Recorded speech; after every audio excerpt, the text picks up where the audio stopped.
You remember the 1972 Miami Dolphins, right? A record-setting team that continues to defy irrelevancy even today, usually by the midway point in just about every season since.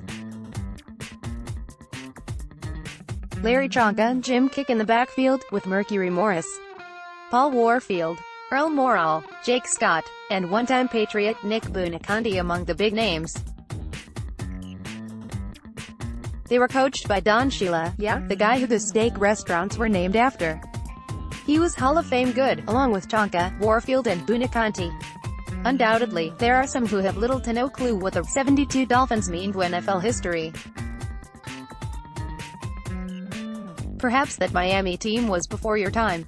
Or, you were simply too young then to know anything about them, or too young to care about them at all, and perhaps even too young to care about the sport of football? Before growing up, of course. Right alongside football itself, over nearly half of pro football's 100-year lifespan.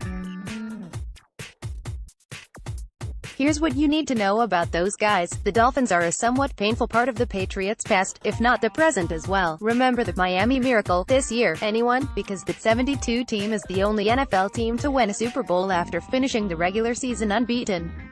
Sorry to bring that up. 2007 remains a sore subject within New England Patriots lore, to be sure. And because the Patriots came up short of perfection in 07, the 72 Dolphins continue celebrating their legacy every year when the NFL's last unbeaten team has its hopes of historic incompetence dashed in defeat. Maybe we've learned to grow up and get over that shot at immortality, albeit grudgingly. But the Patriots are, after all, now building their own legacy one Lombardi trophy at a time. And, get this, the Patriots have finally matched those historic Dolphins in one other significant way. Miami began its own historical 72 season in defeat. Before sweeping through the NFL universe in the 1972 regular season and playoffs, they ended the 71 season with a loss, at the hands of the Dallas Cowboys in Super Bowl VI. Thus, Miami had been the last team to lose a Super Bowl and return the next year to win it. Dallas also pulled off the feat just prior to Miami's magical year, losing SBV to Baltimore before bouncing back to take V from the Dolphins. Since that time, Minnesota, Denver and Buffalo have all played for a championship after losing in the title game the previous season. The Bills, you might recall, went to 4 straight Super Bowls and lost them all from 1990 to 93. Unsucceeded in the next year, until the 2018 Patriots. This historical tendency to lose in one year and come up short the next has been part of what is known as having a Super Bowl hangover, or even a Super Bowl curse. Maybe you've heard those terms.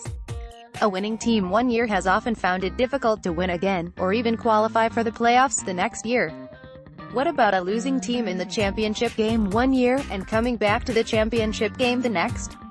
In the 53-year Super Bowl era, it's happened on 8 separate occasions, 3x with Buffalo, Dallas, Miami, Minnesota, Denver, New England. 46 years ago was the last time a championship game loser became a championship game winner from one year to the next. In the present day and age of salary caps and free agency, it has been hard to even reach the postseason from one year to the next. From 2006 to 2013, every defending Super Bowl champ either lost their first playoff game the next year, or missed them altogether. And no team has repeated as SB champs since the Patriots went back-to-back in 2003-04. So that's something else to shoot for next season, perhaps. But you can see where the hangover effect has lingered for some time, in large part because of NFL rule changes.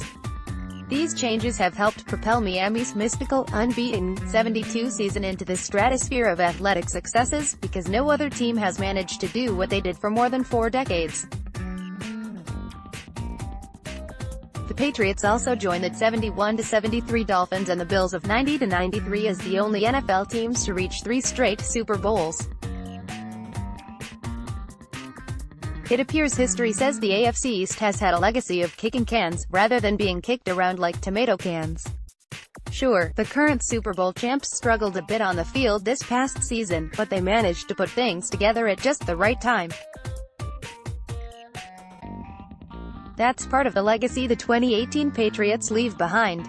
They also continue to defy the odds of present-day NFL rules and regulations that say, you can't do this, or at least, you shouldn't be able to do this. They have. They can. Just like those 72 Dolphins, who have every right to brag about what they accomplished, even if the rules were different in those days. Why? A few have been close since then, but no one else has matched them. But these Patriots have.